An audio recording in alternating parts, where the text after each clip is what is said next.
Yeah, and Anika knows marketing. She made a whole career selling her ass. Let me tell you something, ho. If it wasn't for women like me, it's like you would have to spend a whole lifetime on their knees or up underneath my 20-year-old son.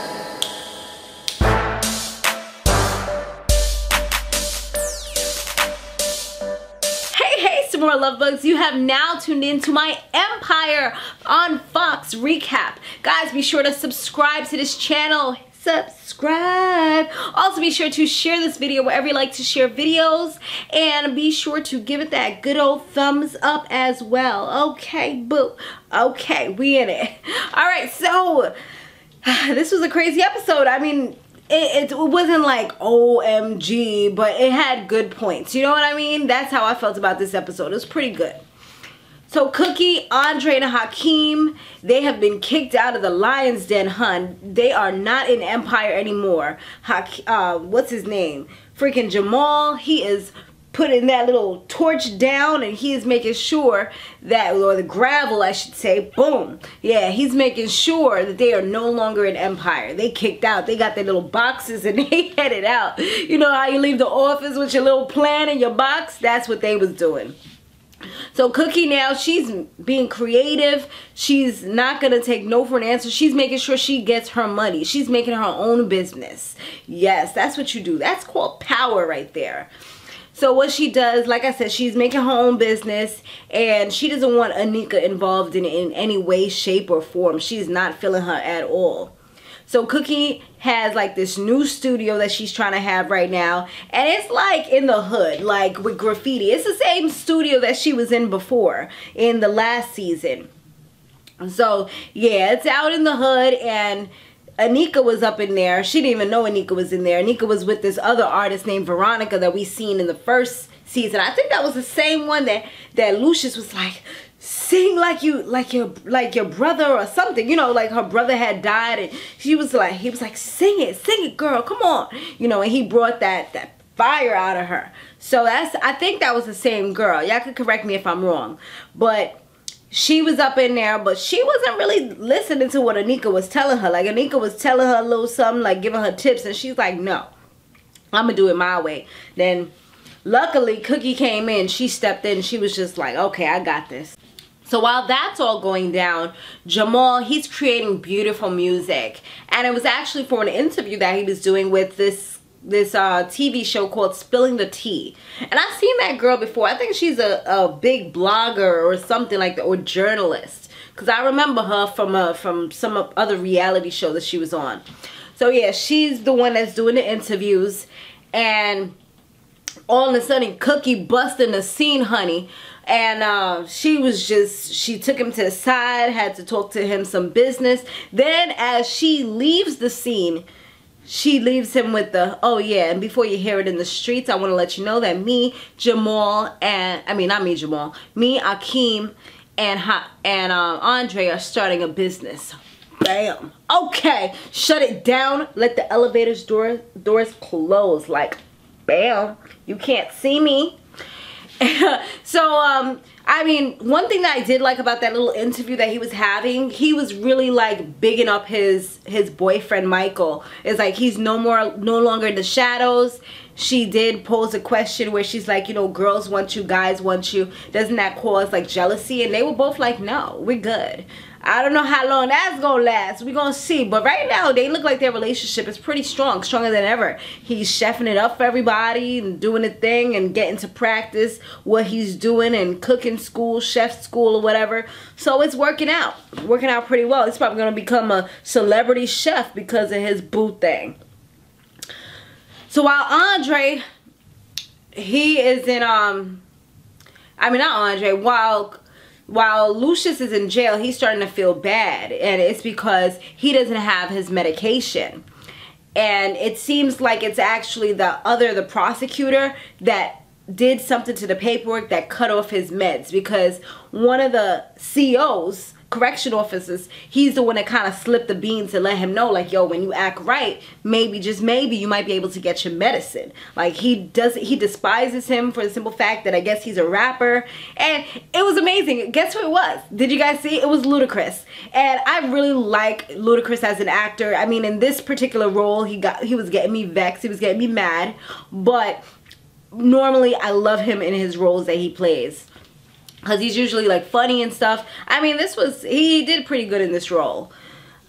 And moving on from that, so then luckily Lucius gets this lawyer to represent him, and this lawyer is like a big wig with a funny looking suit on.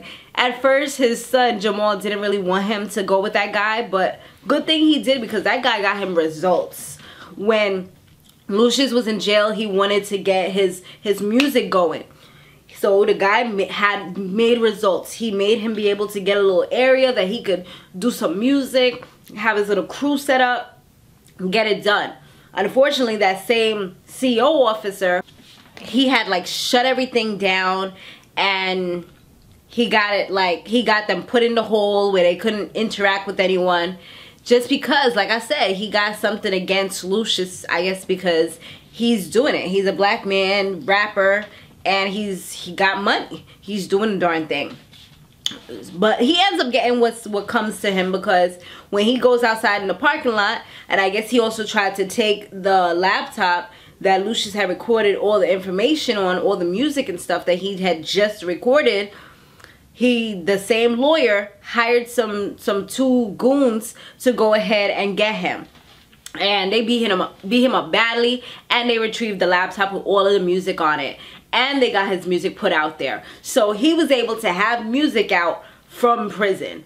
I mean, we've seen it done on numerous occasions where people are in prison and they got new music out. So this is a way to kind of explain it. So I get why they showed the scene. Somebody on Twitter was like, okay, so we gonna pretend like all this technology in jail is just okay, and they had like the most hilarious face. I mean, I get what they're saying, but I mean, it kind of, this is a good way to explain how people that's come up with music and they're in prison or jail. So moving on from that, Tiana, she's practicing her songs that she's doing and her dance and everything. And she got her backup girls, and her voice, didn't it kind of, for me, it kind of reminded me of Rihanna. And sorry guys, I really have a sore throat, so that's why I kind of have to keep on cutting off the video, because I gotta cough sometimes. But I'm trying to do this. We gotta get through Empire. Anyway, so yeah, do you guys think that as well? She really sounded like Rihanna while she was performing that little tidbit right there. Hakeem offered her to be a part of his new girl group that he's having. It's going to be 3 girls. He's trying to do 1 white, 1 black, and 1 Hispanic, so they can cover all the bases. That means you get a little bit of everybody liking you, especially if you got some talent. So, but she's like, yeah, if that's what your little group, your little business is going to be about, then I don't want any part of it. So luckily Cookie came in at the right time and shut that all down, because that is like a step back. You're doing your solo thing and now you're gonna go in a group. Most times the people that does have a group and then they kind of like split up and branch out and be on their own, not the other way around. It just seems like you're doing bad, you know? Anyway, so one of the girls that he auditions for his for the girl group, her name is Becky G. She's Hispanic, and lo and behold, he ends up doing the do with her in the hot tub. Of course, because she was feisty, so he likes that feistiness. Y'all already know. I knew by the time I seen him and her interacting and her getting a little spicy and saying them little Spanish words to him, I knew he was hooked. Bang. Andre's wife, she goes to see Jamal, and I guess he didn't know initially that, well, he didn't know initially that she was pregnant, because he was offering her drinks, and he said that lately he's been drinking more. So what she does, she pleads with him and practically begs him to let Andre come back and be on his team, because Andre, this is what Andre has lived for. This is what he wanted all his life, and he's no longer able to do it, and she feels like he's going downhill, and she's worried about him. She worried about herself too. She worried about the money, because she knows she have a baby coming. And then at the end of that conversation, she ends up telling him, okay, and I'm pregnant, but don't let it get out. Don't tell nobody just as yet. And she's like, and especially don't tell him about this. Don't tell him that I came over here. So now Jamal's elated with joy. He's like, oh my gosh, I'm going to be an uncle, Uncle Jamal. He's happy, you know, and he definitely now even more so wants to do this for his brother. Then they had showed Andre, he went to jail to go to see Lucius to try to get his job back as well and be part of Empire again, because Hakeem ended up leaking his music that was supposed to be for Empire, but they didn't want to put it out. He ends up leaking it online. So Andre's like, yo, you're gonna get sued. That's ridiculous. That's stupid. I'm out. I can't be a part of this. This is ridiculous. So once he does that, that's when Andre ends up going to the jail to see Lucius, and he tries to get forgiveness from him. Excuse me. But his father completely denies it. He's like, okay, so do you, what did he ask him? He was like, do you still go to church? He was like, you still pray to God? Well, you go ahead and talk to him because maybe he'll forgive you because I'm not. I was just like, whoa, okay, excuse the hell out of me. He was just like, Dad, why is it that you hate me so much? He was like, you hated Jamal because he was gay and now you adore him. You hated, he was like, Hakeem slept with your fiance, but you don't hate him. Like, why is it that you hate me? And then they had a flashback of Kelly singing to a young kid, but I didn't get it. I mean, I'm hoping that they get more in depth with that. If you guys got it, let me know. I mean, did I miss something? I didn't understand the whole concept of that. Like, why did they show that scene? What was the significance of it? I didn't get it. And I don't like when I don't get it. So sometimes you guys get it when I don't. So yeah, definitely put it down below if you know the reason why they show that scene. So Lucius, he had a new trial with his lawyer, his new lawyer that he has. And his new lawyer is the bomb diggity. Like, I'm gonna call him if I get into some jam, but I don't do all this foolishness, so I don't even have to call him. I don't have to worry about that. But anyways, yeah, his new lawyer, he is the bomb because he got him off on, I think it was $1 million bail after seeing some evidence that he brought up. It's like, what happened to your other lawyer? Yeah, he was probably paying the other lawyer big money too, top dollars, and he ain't do nothing. He was still there rotting in jail, not getting any medicine or anything else. Like, who the hell hired the last lawyer? But this one, he was on it. He definitely needs to keep him on retainer because he may need him again in the future.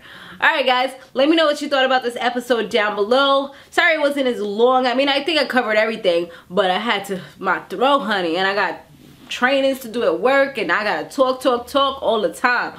But I hope you guys enjoyed my recap, and hopefully we'll be back to normal next week without all this sore throat and coughing and everything.